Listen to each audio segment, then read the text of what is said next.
Hello guys, welcome back to my YouTube channel. आज के video में आप देखने वाले हैं हिंदी आलोचना का विकास। हिंदी आलोचना का विकास हिंदी साहित्य में किस प्रकार हुआ, आधुनिक काल में किस प्रकार से, भारतेंदु युग में, इसके बाद द्विवेदी युग में, इस प्रकार कैसे आगे चलता हुआ इसका विकास हुआ, उसे हम देखेंगे। और जो प्रमुख आलोचक हैं उनके आलोचना को देखेंगे, क्योंकि इससे रिलेटेड प्रश्न हिंदी साहित्य के सभी एग्जाम में प्रश्न इससे पूछे ही जा रहे हैं। चाहे आप यूजीसी नेट का परीक्षा दे रहे हैं, चाहे आप असिस्टेंट प्रोफेसर, टीजीटी, पीजीटी किसी भी स्टेट का दे रहे हैं, तो वहाँ पर इससे रिलेटेड प्रश्न पूछे जा रहे हैं। आलोचना, निबंध, ये सब आज के टाइम में प्रचलन में है। महत्वपूर्ण प्रश्न यहाँ से पूछे जा रहे हैं, तो इसलिए ये बहुत ही इंपॉर्टेंट टॉपिक है। और अगर आप इस वीडियो तक पहुँचे हैं तो इसे पूरा ज़रूर देखें। तो हिंदी आलोचना का विकास हमारे हिंदी साहित्य में किस प्रकार से होता है, इसे हम देखेंगे। भारतेंदु युग में सबसे पहले भारतेंदु हरिश्चंद्र को आलोचक के तौर पर माना गया है, तो इसे आप जानेंगे। इसके बाद भारतेंदु युग के किन किन लेखकों का इसमें योगदान रहा है, आगे द्विवेदी युग के किन किन लेखकों का योगदान रहा है, कौन कौन से आलोचक किस प्रकार की आलोचना उन्होंने लिखा है। और जैसे कि आपको पता है कि देव और बिहारी ये काफ़ी पॉपुलर उस टाइम पर चर्चित आलोचना का विषय रहा है। उस पर किसने लिखा है, देव बड़े या बिहारी, तो इस पर भी हम देखेंगे। तो जो भी इम्पोर्टेंट चीज़ें हैं आलोचना से रिलेटेड आज इस वीडियो में आप देखेंगे।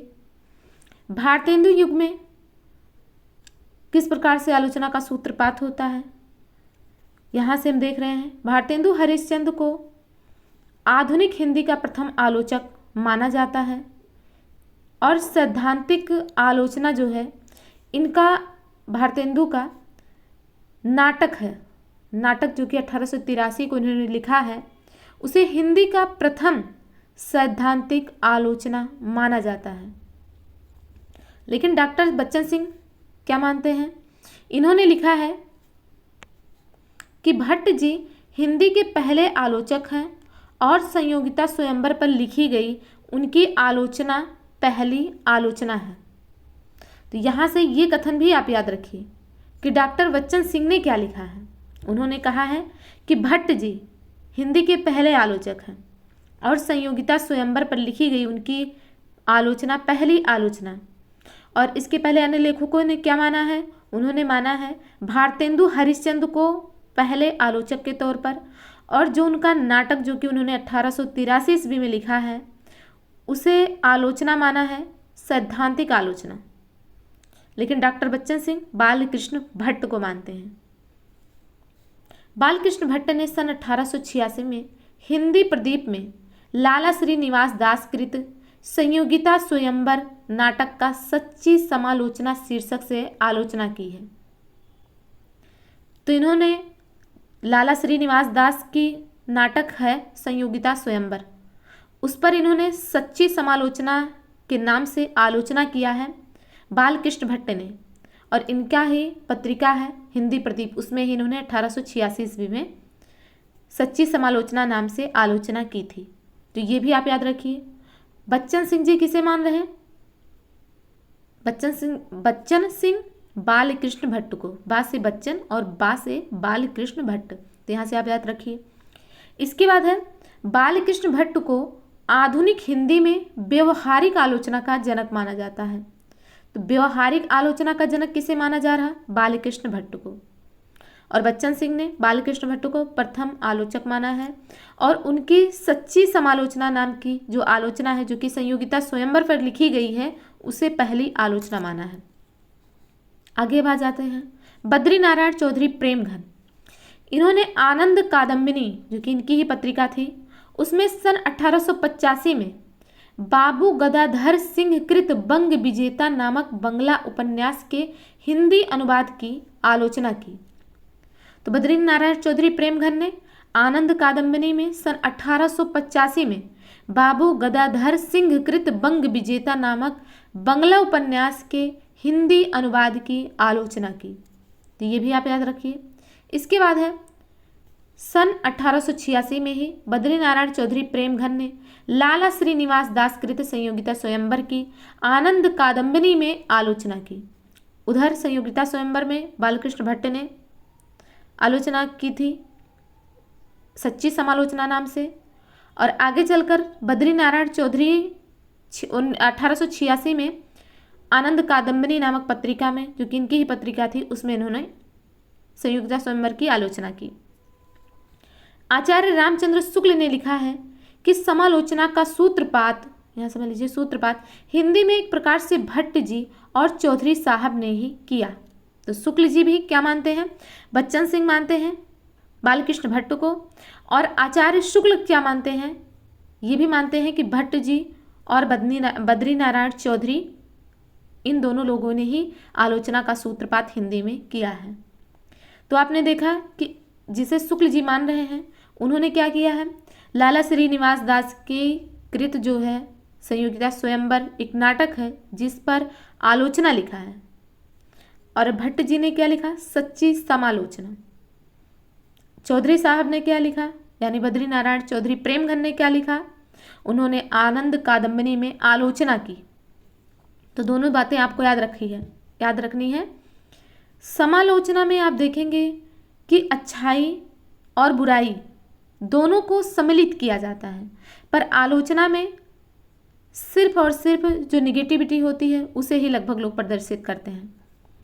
आगे ये तो रही भारतेंदु काल के लेखकों की बात, उस समय किस प्रकार से आलोचना का सूत्रपात हुआ इसकी बात। अब द्विवेदी युग में इसका किस प्रकार से प्रसार हुआ इसे हम देखेंगे। द्विवेदी युग, जैसा कि आपको पता है कि महावीर प्रसाद द्विवेदी के नाम से द्विवेदी युग पड़ा है, और महावीर प्रसाद द्विवेदी को हिंदी का प्रथम लोकवादी आचार्य माना जाता है।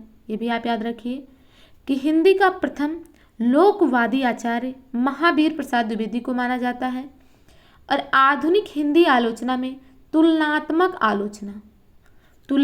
आलोचना का जनक पद्म सिंह शर्मा को माना जाता है। तो ये भी याद रखिए कि तुलनात्मक आलोचना का जनक पद्म सिंह शर्मा, जो कि द्विवेदी युग के लेखक हैं। सर्वप्रथम सन 1907 ईस्वी को सरस्वती में पद्म सिंह शर्मा ने बिहारी और फारसी कवि सादी की तुलनात्मक आलोचना की। तो ये भी याद रखिए कि पद्म सिंह शर्मा को तुलनात्मक आलोचना के जनक क्यों कहा जा रहा है, क्योंकि 1907 ईस्वी में, जो कि सरस्वती पत्रिका में, इन्होंने बिहारी और फारसी कवि सादी की तुलनात्मक आलोचना की थी। तो इसीलिए इन्हें तुलनात्मक आलोचना का जनक माना जाता है, पद्म सिंह शर्मा को। सन 1910 ईस्वी में मिश्र बंधुओं ने प्रसिद्ध आलोचना ग्रंथ हिंदी नवरत्न की रचना की। तो किसने की है, 1910 में। बात कहाँ से स्टार्ट हो रही है आलोचना की, 1883 से स्टार्ट हो रही है। भारतेंदुकृत नाटक, जो कि उनका एक आलोचना ग्रंथ रहा है, वहाँ से इसकी स्टार्टिंग हो रही है। 1910 तक आते आते आप देखिए मिश्र बंधुओं ने प्रसिद्ध आलोचना ग्रंथ की रचना की, जो कि हिंदी नवरत्न नाम से हिंदी साहित्य में आगे ख्याति प्राप्त हुई। हिंदी नवरत्न, कौन कौन से कवि नवरत्न में मिश्र बंधुओं के अनुसार गिने गए हैं उन्हें हम देखते हैं। गोस्वामी तुलसीदास जी, महात्मा सूरदास, महाकवि देवदत्त यानी देव, जो कि रीतिकाल के हैं, और महाकवि बिहारी लाल, ये भी रीतिकाल के हैं। त्रिपाठी बंधु भूषण और मतीराम, त्रिपाठी जो बंधु हैं भूषण और मतीराम। इसके बाद है महाकवि केशवदास, महात्मा कबीरदास, महाकवि चंद्र बरदाई और भारतेंदु बाबू हरिश्चंद्र आधुनिक काल के। तो इस प्रकार से भक्ति काल, रीतिकाल के सबसे अधिक कवि मिश्र बंधुओं ने हिंदी नवरत्न में सबसे अधिक कवियों को लिया है, और आधुनिक काल के भारतेंदु हरिश्चंद्र को। तो आपको यह भी याद रखना है कि हिंदी नवरत्न के अंतर्गत किन किन कवियों को सम्मिलित किया गया है। तुलसी, सूर, देव, फिर कौन है, बिहारी और त्रिपाठी बंधु में भूषण और मतीराम, बिहारी भूषण, मतीराम, केशव, कबीर, चंद बरदाई और बाबू हरिश्चंद्र। तो आप दिमाग में रखिए 10 कवियों के नाम, लेकिन वैसे हिंदी नवरत्न में 9 कवियों के, क्योंकि भूषण और मतीराम ये दोनों भाई थे, तो इन्हें त्रिपाठी बंधु के नाम से मिश्र बंधुओं ने सम्मिलित किया है। आगे देखेंगे तो क्या क्या हो गए, कौन कौन से कवि। तुलसी सूरदेव, तुलसी सूरदेव, बिहारी, भूषण, मतीराम, केशव, कबीर, चंद बरदाई और बाबू हरिश्चंद्र, भारतेंदु बाबू हरिश्चंद्र। हिंदी नवरत्न में मिश्र बंधुओं ने सर्वप्रथम, किसने, मिश्र बंधुओं ने ही सर्वप्रथम देव बड़े की बिहारी विवाद को प्रारंभ किया। इन्होंने देव को श्रेष्ठ बताते हुए तुलसी और सूर्य के समकक्ष स्थान दिया। तो यहाँ देखिए कि देव को श्रेष्ठ बताया है और तुलसी और सूर्य के बाद इन्हें स्थान भी दिया है। आगे देखिए, देव बड़े की बिहारी विवाद में भाग लेने वाले आलोचक और उनकी कृतियां, क्योंकि इससे रिलेटेड प्रश्न बहुत ही ज़्यादा एग्जाम में पूछे जा रहे हैं। तो लेखक या आलोचक कौन है, पद्म सिंह शर्मा।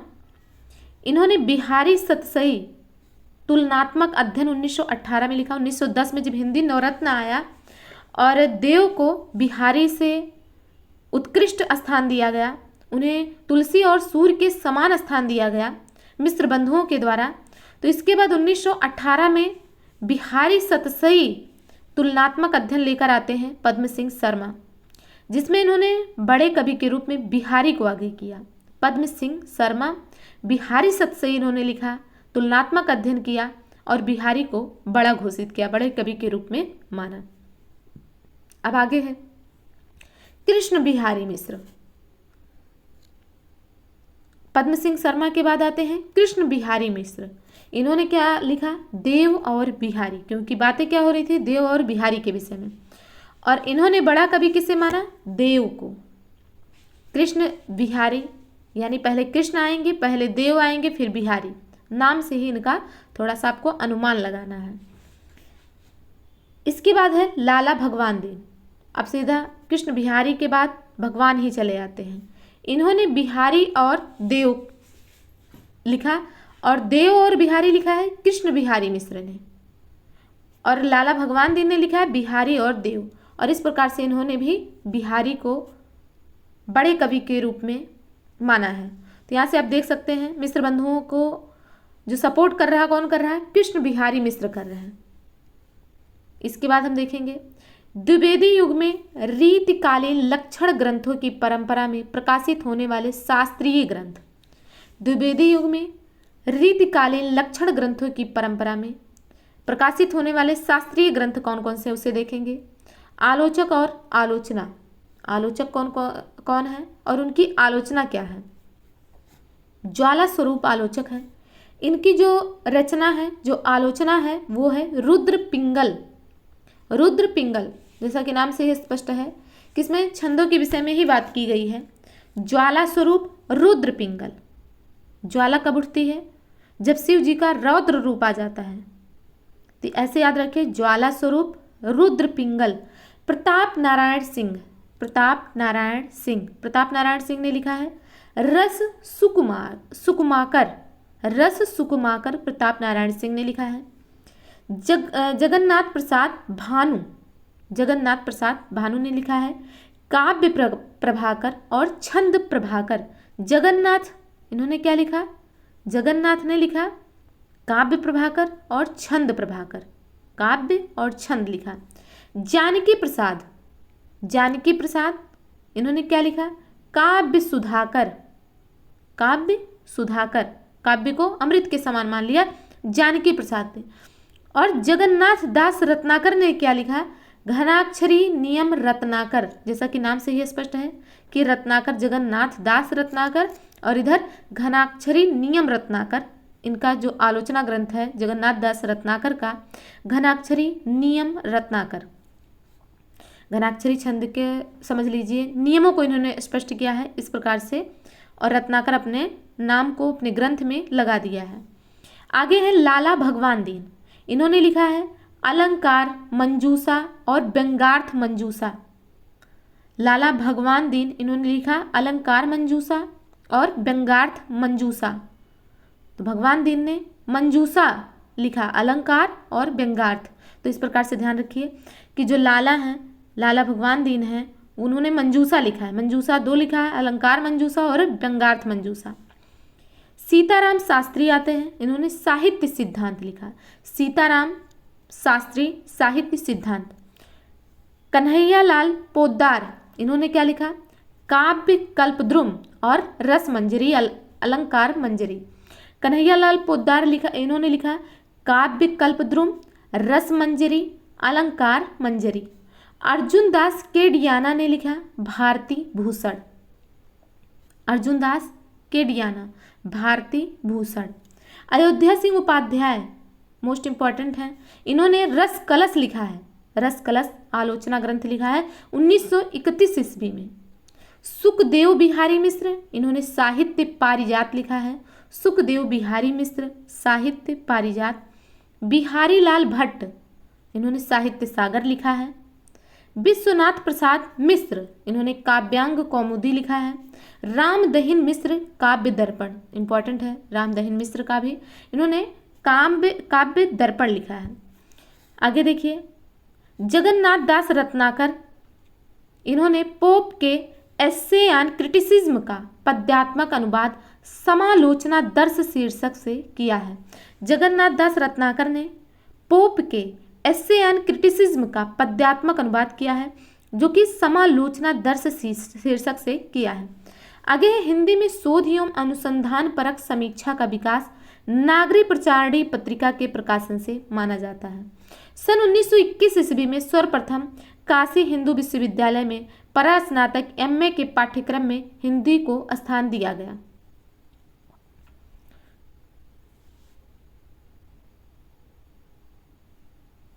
इसके बाद है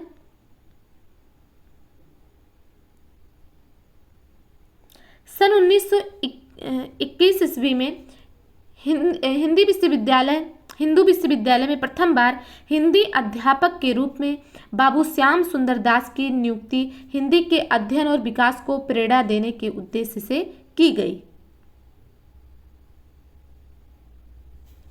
डॉक्टर श्याम सुंदर दास के मार्गदर्शन में पीताम्बर दत्त बड़थवाल ने हिंदी का प्रथम शोध हिंदी काव्य में निर्गुण संप्रदाय शीर्षक से लिखा। तो ये भी इम्पोर्टेंट है। तो आपने देखा कि हिंदी को काशी हिंदू विश्वविद्यालय में कब स्थान दिया गया और सबसे पहले अध्यापक के रूप में बाबू श्याम सुंदर दास की नियुक्ति हुई, जिससे कि वो हिंदी के अध्यापन और विकास में प्रेरणा दे सके। प्रेरणा देने का उद्देश्य से इनका शिक्षक के तौर पर, अध्यापक के तौर पर नियुक्ति की गई और इनके निर्देशन में पहली बार पीताम्बर दत्त बड़थवाल ने हिंदी का प्रथम शोध हिंदी काव्य में निर्गुण संप्रदाय शीर्षक से लिखा। आगे है, हिंदी में एकेडमिक आलोचना अध्यापकीय आलोचना का सूत्रपात बाबू श्याम सुंदर दास ने किया। श्याम सुंदर दास की प्रमुख आलोचनात्मक रचनाएं निम्न हैं। तो कौन कौन सी हैं? साहित्यालोचन 1922 की है, भाषा विज्ञान 1923 में, हिंदी भाषा का विकास 1924 का है, हिंदी भाषा और साहित्य 1930, रूपक रहस्य 1931 और भाषा रहस्य 1935। तो इन्होंने आलोचनात्मक ग्रंथों को 6 आलोचनात्मक ग्रंथ लिखे हैं बाबू श्याम सुंदर दास ने। साहित्य आलोचना, भाषा विज्ञान, हिंदी भाषा का विकास और हिंदी भाषा और साहित्य, फिर रूपक रहस्य और भाषा रहस्य। तो एक दो बार फिर से देख लीजिए। साहित्य आलोचन, इसके बाद भाषा के ऊपर इन्होंने बात किया, भाषा विज्ञान, और फिर भाषा हिंदी भाषा का विकास किस प्रकार से हुआ, और इसके बाद हिंदी भाषा और साहित्य, फिर रूपक रहस्य और भाषा रहस्य। ये पूरी बात रही द्विवेदी युग की। द्विवेदी युग में इस प्रकार से विकास हुआ और हिंदी साहित्य को स्थान दिया गया। परास्नातक में अध्यापक के रूप में हिंदू विश्वविद्यालय काशी में श्याम सुंदर दास जी को अपॉइंट किया गया। तो ये सभी चीज़ आपने देख लिया। अब हम आगे देखेंगे शुक्ल युग। शुक्ल युग में विशुद्ध आलोचना के अंतर्गत किस प्रकार से रामचंद्र शुक्ल का क्या योगदान रहा और उस युग के लेखकों का क्या योगदान रहा, ये अब हम देखेंगे।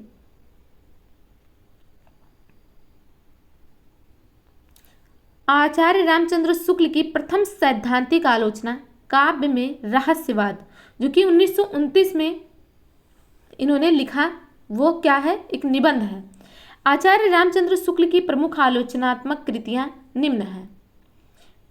कौन कौन सा इन्होंने आलोचना ग्रंथ लिखा है? गोस्वामी तुलसीदास 1923 में लिखा, जायसी ग्रंथावली 1924 में, भ्रमर गीत सार 1925 में, रस मीमांसा 1949 में। तो काव्य में रहस्यवाद निबंध सैद्धांतिक आलोचना के अंतर्गत इनका आता है, रामचंद्र शुक्ल जी का। और इन्होंने जो आलोचनात्मक कृतियां लिखी हैं वो गोस्वामी तुलसीदास पर, जायसी ग्रंथावली, भ्रमर गीत सार और रस मीमांसा। तो ये आपको याद रखना है कि तुलसी के ऊपर इन्होंने लिखा, जायसी के ऊपर लिखा और सूर के ऊपर लिखा। तो ये भी प्रश्न कई बार एग्जाम में पूछा गया है कि आचार्य रामचंद्र शुक्ल ने किसके ऊपर जो है आलोचनात्मक कृतियां लिखी हैं। तो ऑप्शन दे देता है कि तुलसीदास, जायसी, कबीर और सूर। तो आप देख रहे हैं कि इन्होंने कबीर के ऊपर कुछ भी नहीं लिखा है। तो तुलसीदास और जायसी और सूर, इसके बाद इन्होंने रस मीमांसा पर आलोचना लिखी है। रस मीमांसा आचार्य रामचंद्र शुक्ल की सैद्धांतिक आलोचना है। सैद्धांतिक आलोचना है रस मीमांसा। आचार्य रामचंद्र शुक्ल ने आलोचना के क्षेत्र में विरुद्धों का सामंजस्य सिद्धांत प्रवर्तन किया। इन्होंने क्या आलोचना के क्षेत्र में किस सिद्धांत को लाया है? विरुद्धों का सामंजस्य। ये इंपॉर्टेंट है, इसे आप स्टार लगा लीजिए और अच्छे से इसे देखिएगा कि आचार्य रामचंद्र शुक्ल ने आलोचना के क्षेत्र में विरुद्धों का सामंजस्य सिद्धांत प्रवर्तन किया। आगे है, आचार्य शुक्ल आनंद की अभिव्यक्ति के आधार पर काव्य के दो विभाग करते हैं। आनंद की साधनावस्था या प्रयत्न पक्ष को लेकर चलने वाले, जैसे रामचरितमानस, पद्मावत का उत्तरार्ध, हमीर रासो, पृथ्वीराज रासो, छत्र प्रकाश इत्यादि प्रबंध काव्य। और दूसरा क्या है? पहले आनंद की साधनावस्था को लेकर चलते हैं शुक्ल जी। इसके बाद है आनंद की सिद्धावस्था या उपभोग पक्ष को लेकर चलने वाले। इसमें सूरसागर, कृष्ण भक्त कवियों की पदावली, बिहारी सतसई, रीतिकाल के कवियों के फुटकल श्रृंगारी पद्य को उन्होंने लिया, रास पंचाध्यायी को लिया। ये सभी इन्होंने आनंद की सिद्धावस्था या उपभोग पक्ष को लेकर चलने वाले के विषय में लिखा। तो काव्य का इन्होंने दो विभाग किया, पहला आनंद की साधनावस्था, दूसरा आनंद की सिद्धावस्था। ये भी ध्यान रखना आपको कि आचार्य शुक्ल ने आनंद की अभिव्यक्ति के आधार पर काव्य के दो विभाग इन्होंने किया है, आनंद की साधनावस्था और आनंद की सिद्धावस्था। साधनावस्था में रामचरितमानस, पद्मावत, हमीर रासो, पृथ्वीराज रासो, छत्र प्रकाश इत्यादि प्रबंध काव्यों को इन्होंने इंक्लूड किया। और सिद्धावस्था या उपभोग पक्ष को लेकर चलने वालों में सूरसागर, कृष्ण भक्त कवियों की पदावली, बिहारी सतसई, रीतिकाल के कवियों के फुटकल श्रृंगारी पद्य, रास पंचाध्यायी इत्यादि वर्णात्मक काव्यों को आगे लेकर इन्होंने चला। आचार्य शुक्ल ने अंग्रेजी के निम्न रचनाओं का हिंदी में अनुवाद किया। तो इन्होंने कई रचनाओं का हिंदी में अनुवाद किया, उसे हम देखेंगे। अनुवाद किन रचनाओं का किया और मूल रचना क्या रही, और इन्होंने नाम क्या दिया और मूल लेखक इसके क्या रहे। तो अनुवाद किया है कल्पना का आनंद, ये मूल रचना है एसेस ऑन इमेजिनेशन, जो कि एडिसन का है।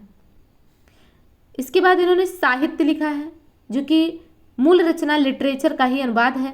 साहित्य जैसा कि लिटरेचर नाम से स्पष्ट है, इसे लिखा है जॉन हेनरी न्यूमैन। इसके बाद आदर्श जीवन लिखा, जिसे लिखा है हेनरी न्यूमैन ने, प्लेन लिविंग हाई थिंकिंग। विश्व प्रपंच लिखा रिडल ऑफ द यूनिवर्स, जो कि हैकल का है। तो ये आप याद रखिए, इससे भी प्रश्न पूछा जाता है, तो वेरी वेरी मोस्ट इम्पॉर्टेंट की श्रेणी में इसे रख लीजिए और इसे याद कर लीजिए कि कल्पना का आनंद लिखा है एसेज ऑन इमेजिनेशन, जो कि मूल रचना है और इसके मूल लेखक हैं एडिसन। साहित्य लिटरेचर नाम से जॉन हेनरी न्यूमैन ने लिखा था, और आदर्श जीवन को प्लेन लिविंग हाई थिंकिंग के नाम से जॉन हेनरी न्यूमैन ने ही लिखा था। विश्व प्रपंच इसे रिडल ऑफ द यूनिवर्स नाम से हैकल ने लिखा था। इन 4 रचनाओं को आप याद रख लीजिए कि शुक्ल जी ने इनका अनुवाद किया है। कल्पना का आनंद, साहित्य, आदर्श जीवन, विश्व प्रपंच। आगे देखते हैं जयशंकर प्रसाद जी को। जयशंकर प्रसाद ने काव्य और कला तथा अन्य निबंध में कुछ आलोचनात्मक निबंध लिखे हैं।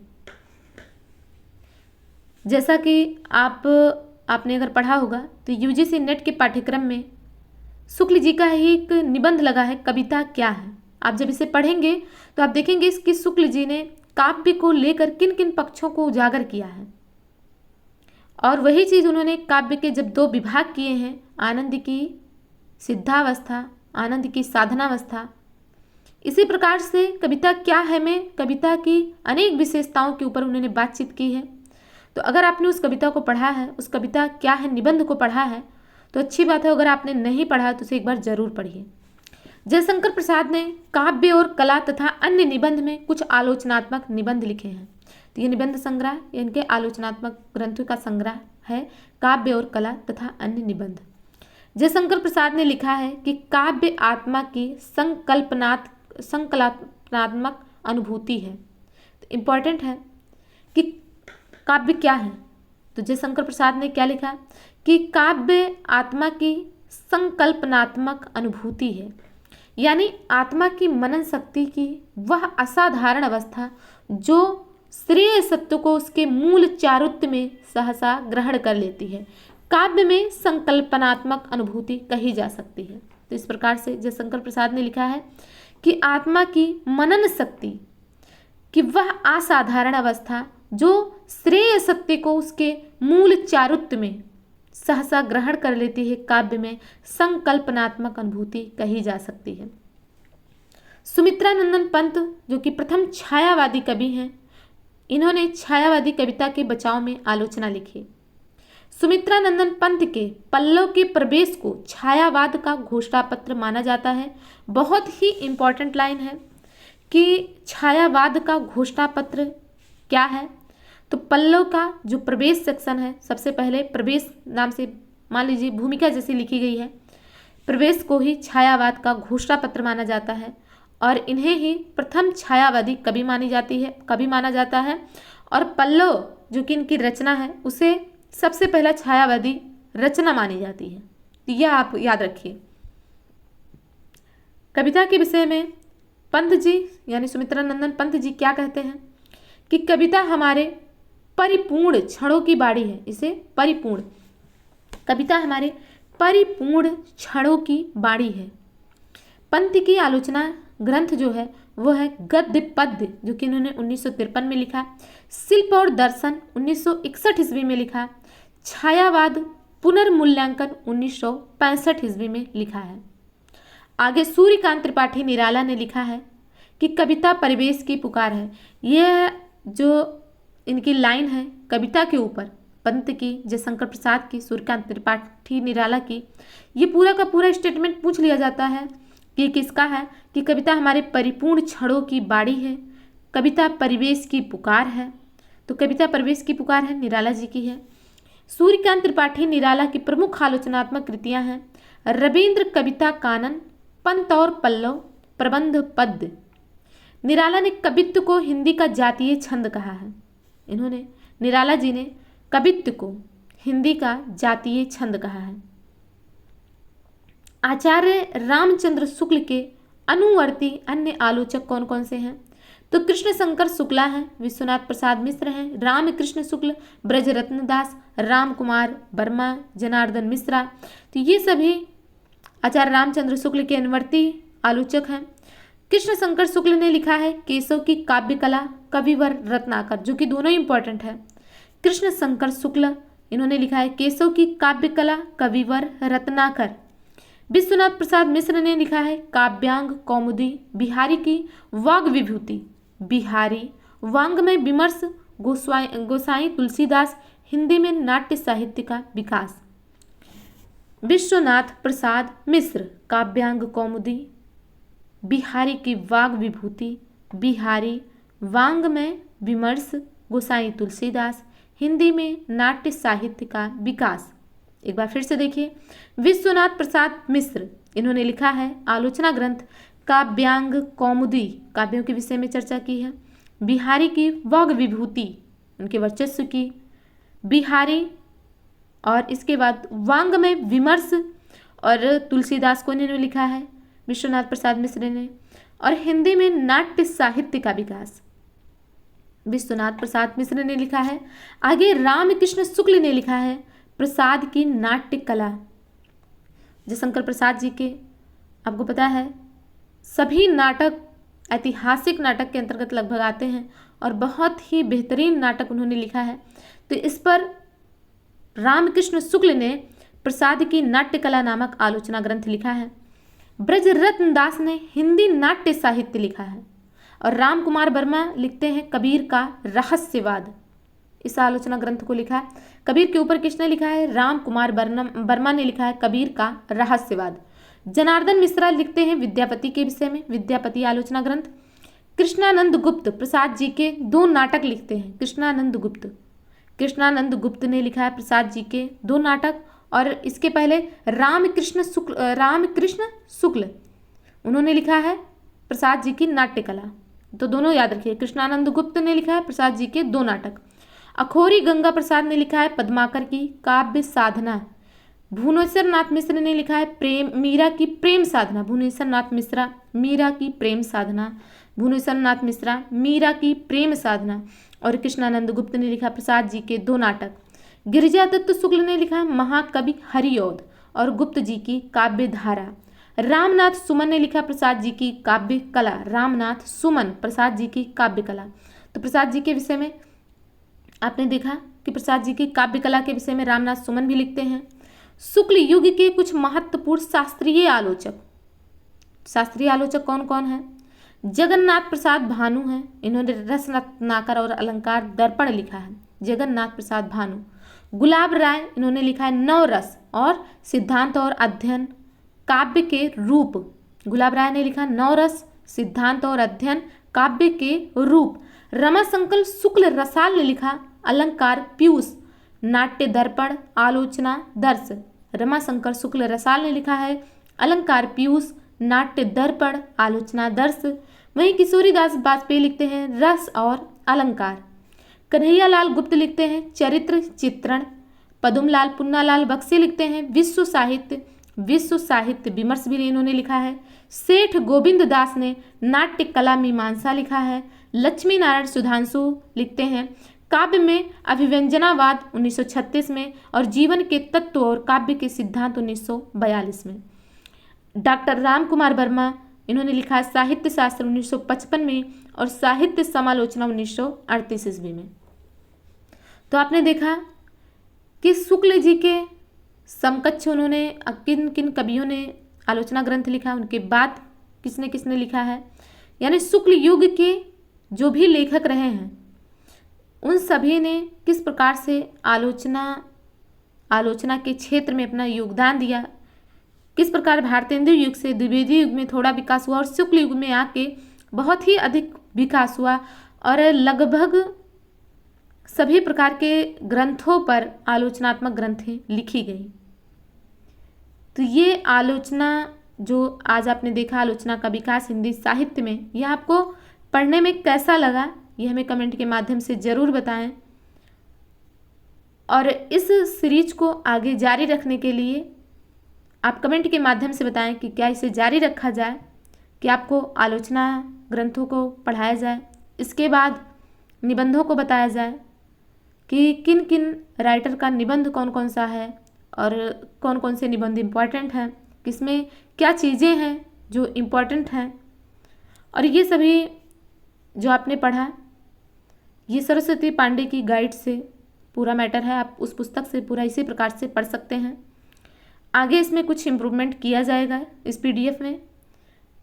अब की बार जो दूसरा इसका पार्ट आएगा उसमें काफ़ी चीज़ें और भी इंक्लूड की जाएंगी। तो वीडियो को पूरा ज़रूर देखें अगर यहाँ तक पहुँचे हैं। वीडियो आपको कैसा लगा ये कमेंट के माध्यम से ज़रूर बताएं।